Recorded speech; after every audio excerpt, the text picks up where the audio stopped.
lawyer should be well read. The lawyer should perform his duty towards his client. Lawyer is an officer of the court. He is also required to perform his duty towards the court and the society. The lawyers have played a vital role in this country. They have worked for as social workers. They have worked out matters as a pro bono lawyer. Several freedom fighters who have fought for the freedom of this country were lawyers.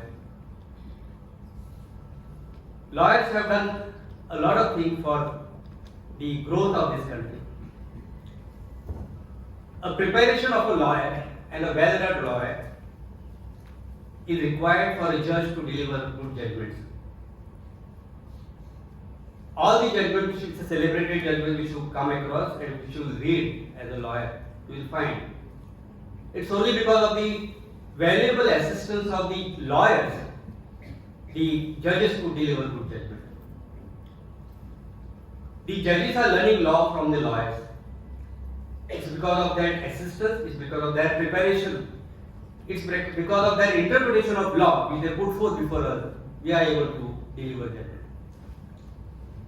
You see all those celebrated judgments like Keshwananda Bharti's case, Minerva Mills case, ADM Jabalpur versus Shivkant Shukla, various other judgments. You take out and see that the immense contribution of those lawyers who have argued those matters before the Supreme Court, before the large judgment of the Supreme Court, before the constitutional bench of the Supreme Court, and it's because of their contribution the judges could deliver good judgments.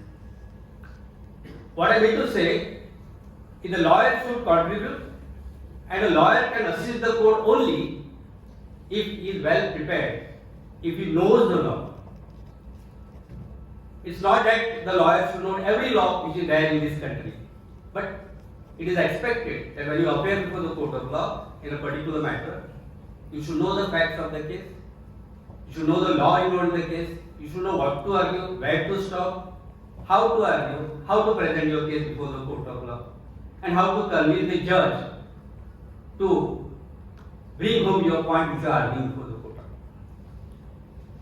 You need not be arrogant before the court of law, you can be submissive before the court of law, but sometimes it may require. You have to strike a balance between little aggression sometimes required, which comes out automatically sometimes. When you are trying to convince the court on a particular point which you are trying to address before the court. To that extent, yes, of course, you can do that. As being submissive, you should be able to convince the court that this is the point involved in the matter and see that your client gets justice. It's not that every lawyer wins every case. There are two sides always. One will win, one will lose. You should not desire because the case goes against you. The other side will win. Sometimes you will win on the next day in some other case. It's not winning or losing a particular case, but it's what attempts you have made, what hardship you have put on to argue your case, which is more important.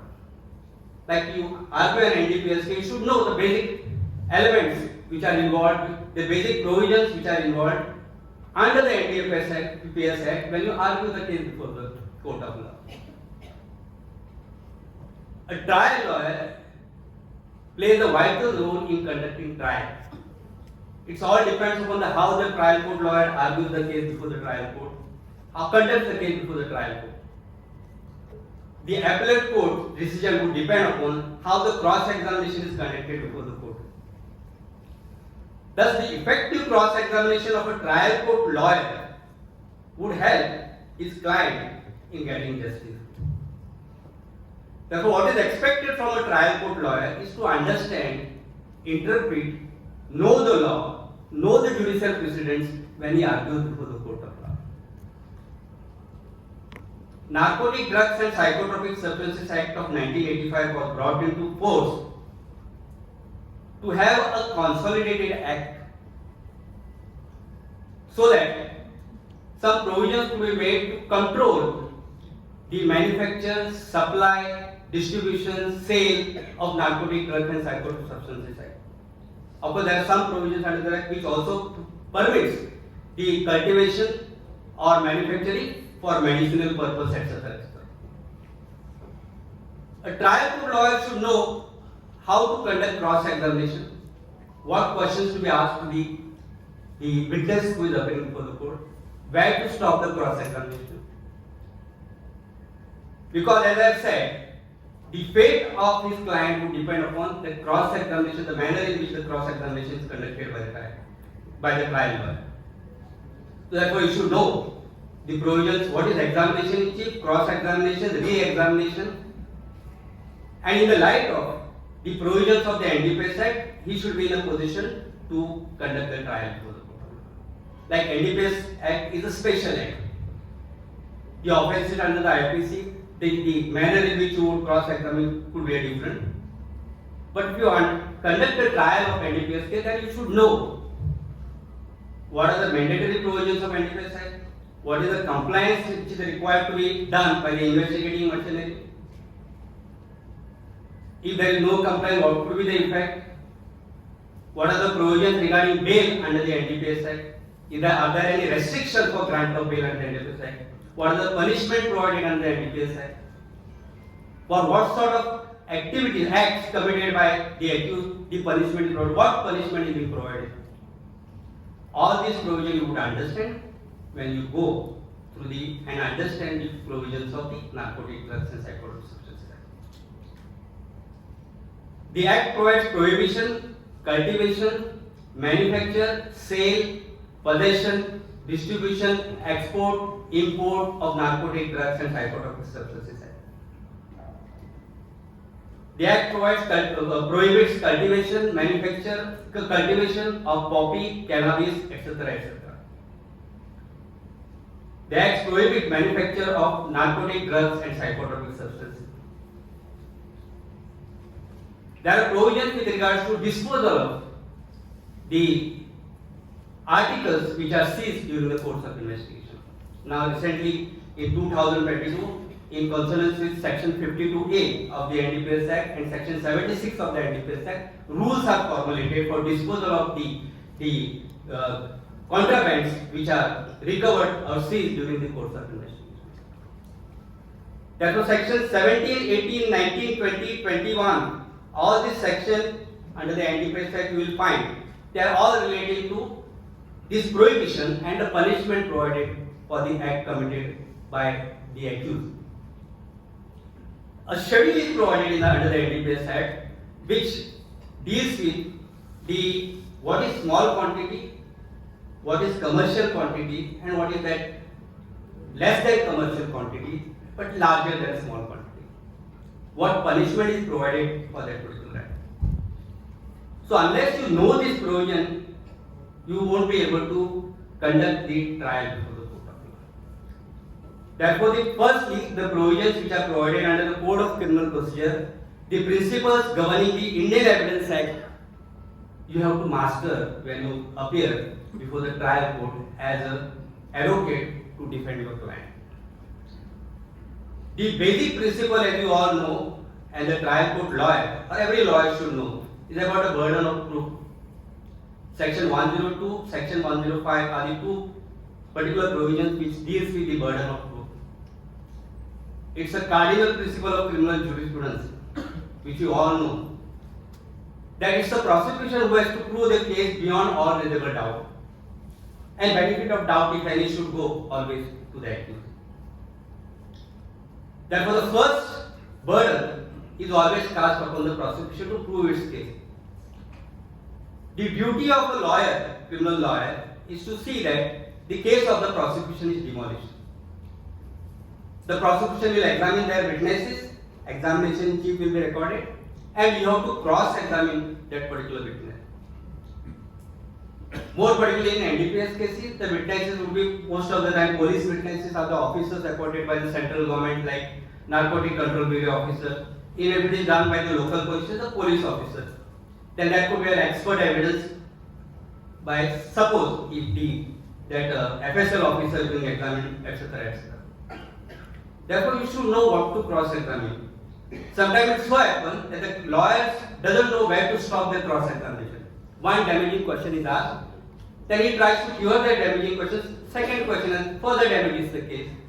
To cure that damage, he asks the third question, which completely spoils his case, which is ultimately going to affect the client to whom he is representing.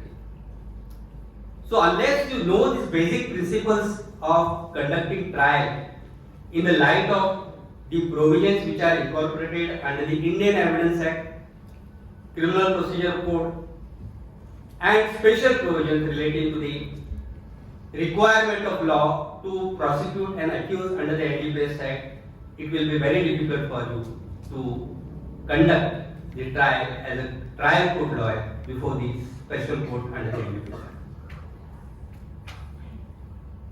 Therefore, provisions of CRPC relating to the arrest, relating to production, relating to how the investigation conducted, that you have to master. We all know for the investigation start from section 154 of CRPC. If it's a police case, the FIR will be registered. The accused will be arrested. He will have to be produced before the court of law within 24 hours. This is spelled out. You will find that under the Constitution of India and under section 57 of CRPC. Both sections will find this provision. After his production, he will be remanded to custody. There will be police custody. You should know how long a person can be remanded to police custody. After the police custody period is over, it will be judicial custody. 15 days period is provided for police custody. Thereafter, the case will proceed and he will be remanded to judicial custody, and on completion of investigation, the charge sheet would be filed. If the charge sheet is not filed within stipulated time, the accused is entitled for bail under section 167(2) of CRPC. As per section 167, for all the offences under the episode or the offences, 60 days and 90 days is the period provided. That in the event investigation not completed within the stipulated time, depending upon the punishment provided for those offences, the accused is entitled for bail under 167(2). As far as the NDPS Act is concerned, section 36A provides that instead of 90 days, the period is 180 days. Therefore, the investigation can go on for 180 days. This aspect you should know, because as far as the default bail is concerned, the trial lawyer should know that immediately an application is required to be filed claiming bail as soon as the period of filing charge sheet is over.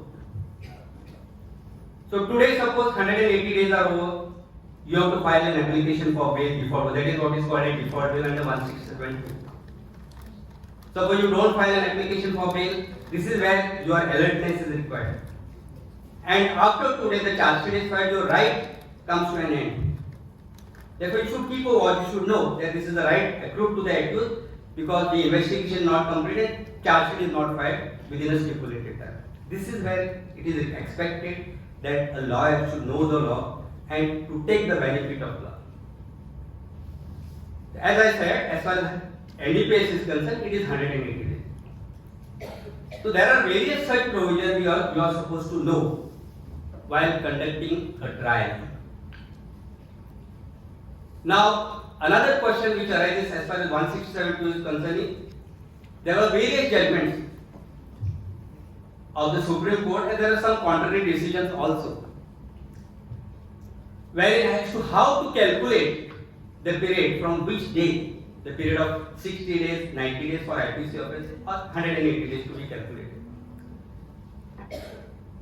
There were 2-3 cases like Rustam's case in the past of the Supreme Court, Chaganti's case of the Supreme Court, Ravi Kumar's case of the Supreme Court. In some decision it was held that the period would start from the date of arrest. Subsequently it was held that the period would start from the date of first remand of the accused before the court. And now, the view which is confirmed by the Supreme Court recently in that Wadhwan's case is that the period would start from the date of first remand. Lawyer is supposed to know this so that he can apply for bail. So from the date of first remand till that period of filing charge sheet comes to an end, whether 60 days, 90 days or 180 days as far as this NDPS Act is concerned, he is supposed to apply for bail. This is as far as, because I am telling you, because ultimately this is the job of a person, the advocate who is appearing before the trial court, not before the high court or any other court.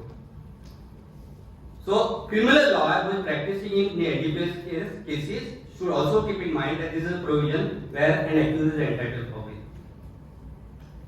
There are provisions under the NDPS for consumption of the contraband where the punishment is less.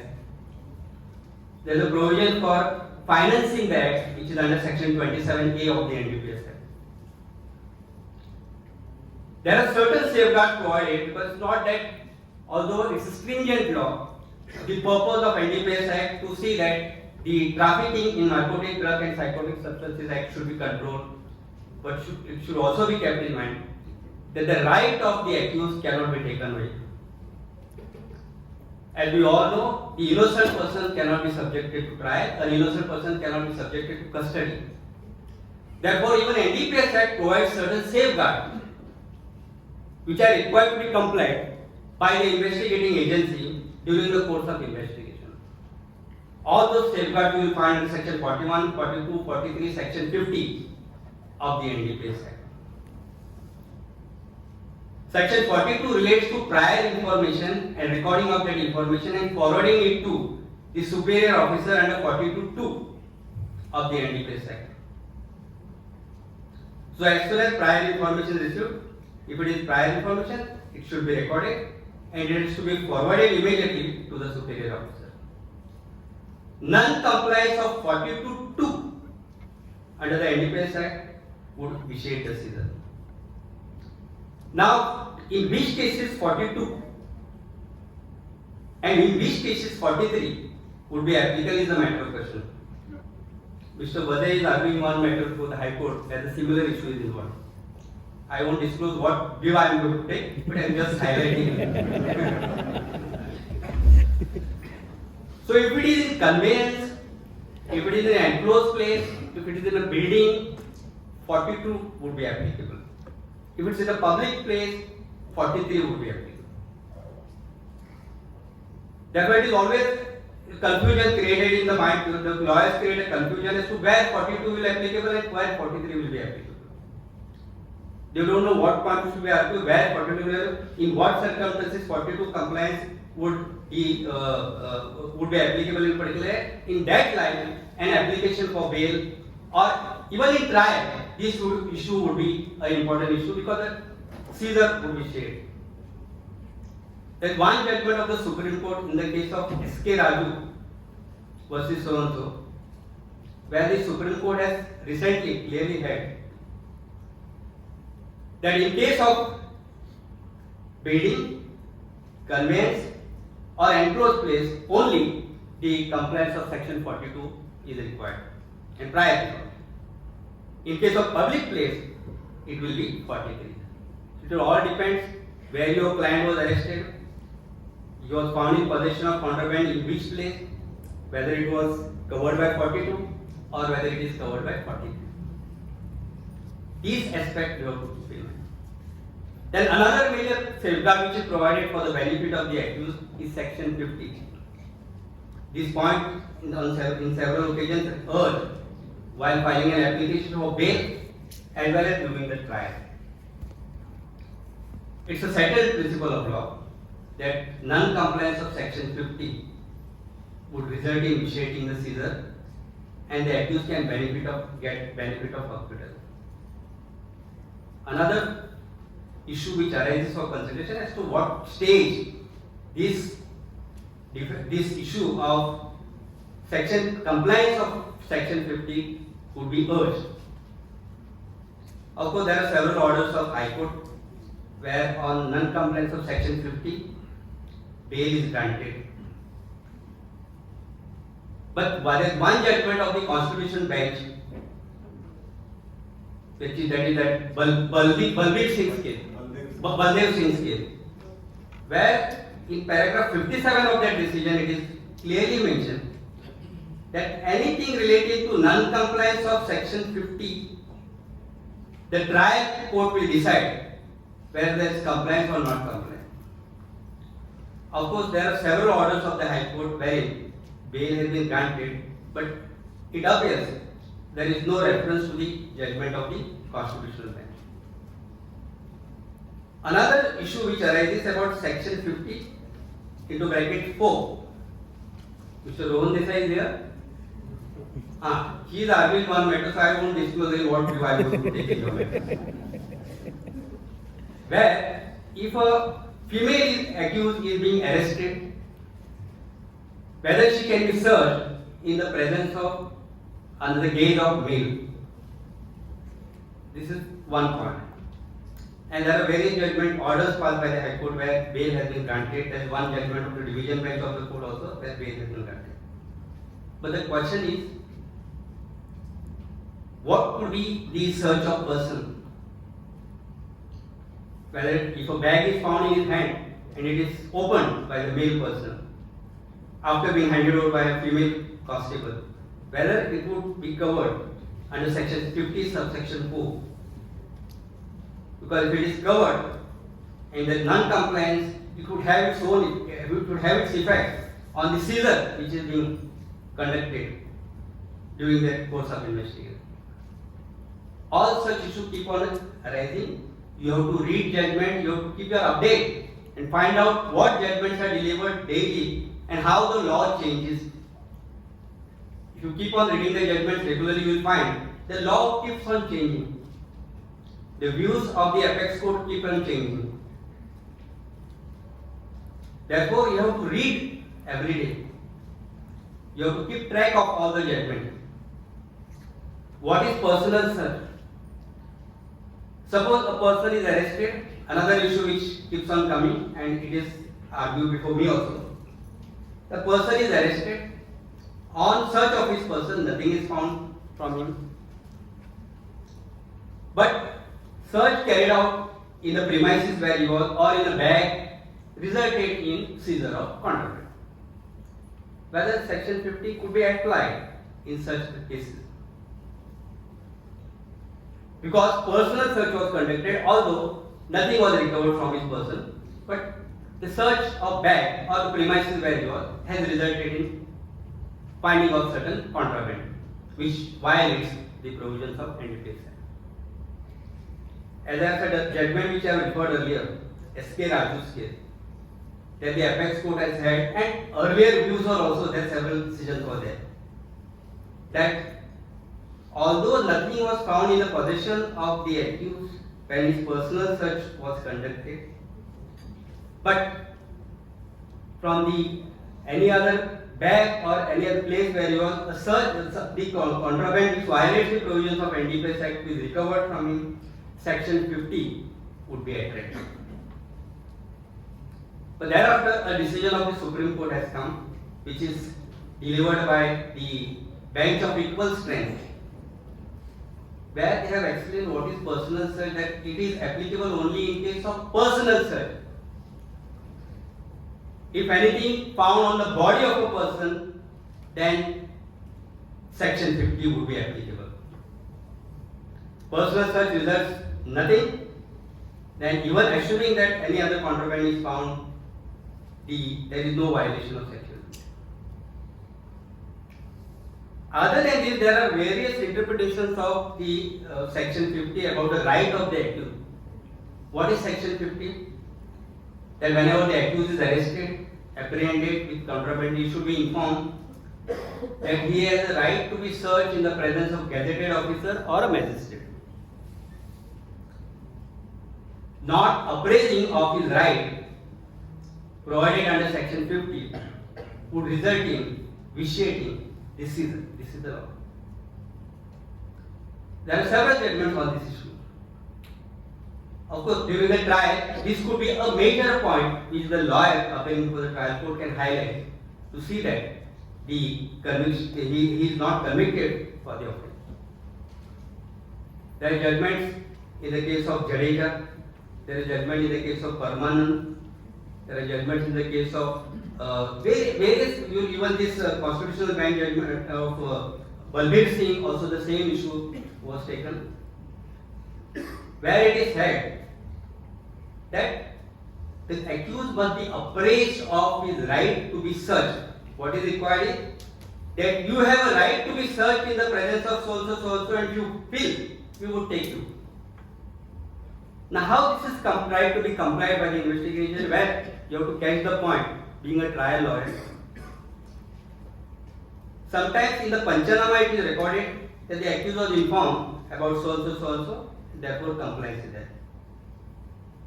Sometimes a separate letter is given to the accused mentioning that the right of so and so has been informed to the accused and he declined. Then you have to find out the wording, the communication which is being relied upon by the prosecution, does it contemplate that he has been informed that he has a right to be searched in the presence of gazetted officer or magistrate. It should be in the form of the appraisal that you have a right, not simply that we will search you, we will take you. The accused should know that I have a right to be searched either before the gazetted officer or a magistrate. Sometimes the prosecution comes with a theory that one of the persons who was there amongst us during the investigation or during the apprehension of when the accused was apprehended or search was being conducted, that one of them was a gazetted officer. That is not compliant. What is compliant, as I said, that he should be informed that he has the right to be searched before the gazetted officer. So these are the various provisions about the compliance of Section 50 of the NDPS Act. Then you will find that as a schedule, as I have said, commercial quantity, non-commercial quantity, as we call it as an intermediate quantity. And Section 37 is one of the aspects which every lawyer who is appearing in NDPS court should understand. Section 37 provides an embargo on grant of bail. It's not like all IPC offences that investigation is over, grant him bail. Further custody is not decided, should be granted bail. Deliberately, the legislature has provided restrictions in the light of the object of the act and the nature of act committed by an act. In case of commercial quantity,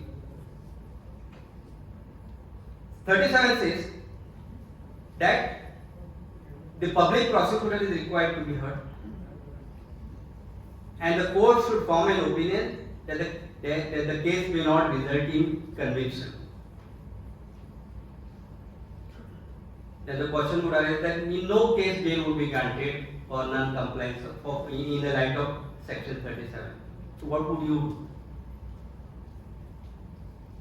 Then whether Section 37 would act as an embargo or restriction in all cases.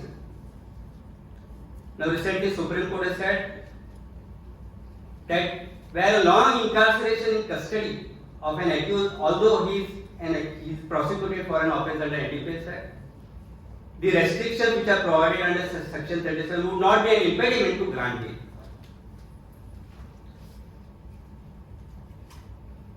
Therefore, if a person is in custody for a long period of time, the Supreme Court has recently said that although there are restrictions under 37, it would not be an impediment and there will be no restriction for grant of bail. Analogous to Section 37, there is one provision you will find under the MCOC Act. If anybody has appealed, I think in Goa there is no MCOC Act. It's there in Bombay. MCOC is Maharashtra Control of Crimes Act. Identical provision. The apex court in the case of Ranjit Kumar Singh's case has analyzed the Section 21 subsection 4 of the MCOC Act, which is on par with Section 37 of the NDPS Act. The Supreme Court has said that no doubt there are serious restrictions under Section 21(4). But while deciding an application for bail, it's not that there has to be conviction against a person. That type of rigid approach is not required. The courts are required to have a balanced approach. If it is found that there is a violation of some provision or there is some reason to believe that this is a case for bail, the court may not go to that extent that the second clause says that the court should have an opinion or have a feeling that the case would not result. Otherwise, the case would either result in acquittal or conviction only at the end of the trial. No person would be entitled for it. Now it's for you to apply the principles enunciated in the judgment of Ranjit Kumar Singh's case to the cases under the section 37 of the NDPS Act, because both the provisions are analogous or identical. This is where the lawyer role would be an important role to understand and to interpret and argue before the court. That's why I said the lawyer should a voracious reader. There is no other way out except reading. Once you have taken this profession, now you have to go on reading and learning. Even I keep on learning. I would never say that I know everything. I keep on learning from lawyers. Lawyers teach me law. I don't have update of what is happening around every day. New legislation keep on coming. New judgments keep on coming. The lawyers inform me that this is the law now. The interpretation of lawyers helps us in deciding a particular issue. Therefore, the lawyers should learn, keep on learning and keep on reading. Reading is must for learning. Like the Henry Ford has said, either you are at the age of 20 or even if you are at the age of 60, if you stop learning, you will become old. If you keep on learning, you will never become old. Just keep this in my mind, because there are many youngsters I could see, many young lawyers or maybe students also. Correct? Yeah. Some of you are students here? Yes. You start right now only. That once you are entering into the profession, the learning is the most important aspect. Another thing the lawyers should keep in mind that they should join some seniors. Nowadays I see that right from the day one they are on their own. They don't want to join seniors. They want to earn money right from the day one. Money you will get, but for that your foundation should be strong. And your foundation should be strong. When you join some, there is Gurukul practice as we said. Join some senior. Watch at him. Learn. See how he is drafting. See how he is arguing before the court. And try to learn the law. Even when you don't have matter, go and sit in the court instead of sitting in the canteen. Sit in the court. See how others are arguing. By sitting in the court also, there are several others. You have one matter, but there are several others argue the matters before the court of law, and they have different points. We keep on learning in the court also. Because a lawyer argues interpretation of section 50, another lawyer argues section 37 of the NDPS Act, another lawyer argues 167(2) of the CRPC. All these provisions will be learned by sitting in the court. You don't have to go. Some provisions will be referred by the lawyers who are arguing the cases. You can update yourself. You can check. You should always carry that Criminal Major Act. There are 3 major acts: IPC, CRPC and evidence. Keep always, if you are a criminal lawyer, always keep this with you. Don't go without. When you appear before the court of law, you should be ready with the matter. It should not happen that the client should not have a feeling that you are not delivered. The result is not in your hand. But your client should get a feeling that you tried your level there. And you will get that satisfaction that you have tried your level there when you know the law. When you update yourself on the law. When you know how to interpret it.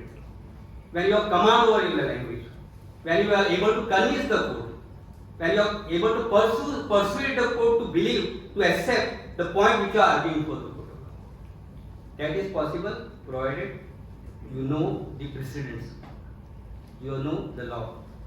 You know what is ratio decidendi, what is obiter dicta, the binding effect of the decision, which decisions are binding, what is per incurium. All these principles and the principles of law relating to trials, Evidence Act, Code of Criminal Procedure.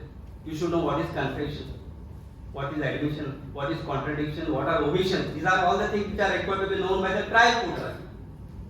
So when you go to the NDPS court of conduct a trial before the NDPS court, you should know all these. If the investigation is conducted by the police, a statement made by whether it is admissible in evidence or it is not admissible in evidence, Is it admissible? No. Statement made by the accused before the police or while in custody of the police, it's not admissible. It's only when you know about it, you can argue your case better. Correct? Therefore, you are required to know the law. Then read section 25, 26, 24, 25, 26 of the Evidence Act. Try to learn section 27 with relate to recovery or discovery. There is another section, section 67 under the NDPS Act, which calls for the information from ABC relating to the case. All those cases which were investigated by the narcotics cell or the central agency, they utilize this provision for recording the statements of accused. By now, till Justice Nariman delivered a judgment in that case of Tufan Singh, the law was the officers of central government who conduct investigation under the NDPS Act, like Narcotic Control Bureau officers, etc. They are not police officers. Therefore, statements recorded by them are not hit by section 25, 26 of the Evidence Act because they are not police officers. Like all the statements recorded by the police, we all know that they are hit by the provisions of the Evidence Act. But then that law is set to rest by the Supreme Court in that judgment, as I have said just now, that even those statements which are recorded by the Narcotic Control Bureau, central agencies, central government officers are hit and they can't be utilized against the accused because most of them are in the nature of confession. That when the accused admits that yes, I have gone there, I brought this contraband, I sold it to him, I brought it from here, I transported it from here to there, all these statements you will find under 67 and there is no other evidence against them except that statement, then whether the conviction would lie or it would not lie is the question. So once again, the law will help you. The understanding of law is going to help you. So 67, as I have said, not it. So what is confession? There are different. Confession is the extrajudicial confession is there. Confession before the magistrate is there. There are some provisions of law where a statement is recorded by the magistrate, like MCOC, like TADA, and it is utilized against the accused. Like otherwise, this confession which will find before the police are not admissible in evidence. Therefore, update yourself, keep learning, and develop yourself. Your public speaking is one factor which is necessary for you youngsters to when you address before the court. When you begin your practice, your legs start trembling when you appear before the court. It happens to everybody. It used to happen with me also in the past. You have to come out of that. Arguing a matter before the court of law, there are several people when you feel that I may not be in a position to address the court. That feeling you should remove from your mind. Develop that confidence. And that confidence will be developed when you master some sort of public speaking. And you get confidence when you know the law. All those who argue confidently because they know the law. That if your law is good, you are well versed with the law, then you will be able to argue before the court of law. So develop that public speaking. Master command over language. And you can have command over language and your vocabulary is strong. And you can develop your vocabulary when you keep on reading. Lawyer is not supposed to read only IPC, CRPC and Evidence Act. Lawyer is expected to read whatever, wherever is available. Basically, since we are talking about a trial court lawyer, he is master of everything. He conducts cross-examination of all the witnesses. He will conduct cross-examination of the police officer. He will conduct cross-examination of doctor who will perform post-mortem. He will conduct cross-examination of expert. Is he a doctor? No. Is he a handwriting expert? No. Is he a CFSL expert? No. But he will do that. Why? Because he has studied that. What is handwriting expert opinion? how to cross-examine doctors, whether it's a simple injury or grievous injury, whether the injury which is caused was possible by that particular weapon which is used in the crime. All these factors, the criminal lawyer who is appearing in the court, same principle in NDPS case. He will cross-examine the officer who has conducted investigation, and provided he knows this procedural safeguard which I have told you, he will be able to do it. So therefore, my advice to all of you is to see that you develop yourself a professional. We are called professional because we have the expertise in the field which we are operating. Now this lawyer's profession, everybody is moving towards lawyer's profession. Once upon a time we used to see that engineers, doctors, but lawyers were hardly. But now there is a lot of competition. If there are 100 lawyers, you should mark yourself different. You can do that when you deliver the goods and when you master yourself as a lawyer.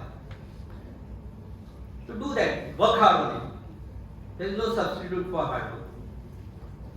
Therefore, if you master this Evidence Act, CRPC and various provisions of law, I don't think there should be any difficulty in conducting the trial. You should know provisions of law, how the trial begins with the court of session, what are the steps in conducting, step before the court of law when trial is conducted, what is examination, what is cross-examination, when the statement of the accused is recorded under section 313 of CRPC, and when the judgment is delivered. What are the rights of the accused? Rights of bail, right to cross-examine, right to defend himself. If you know all these things, I don't think there should be any difficulty. Thank you very much for inviting me on this.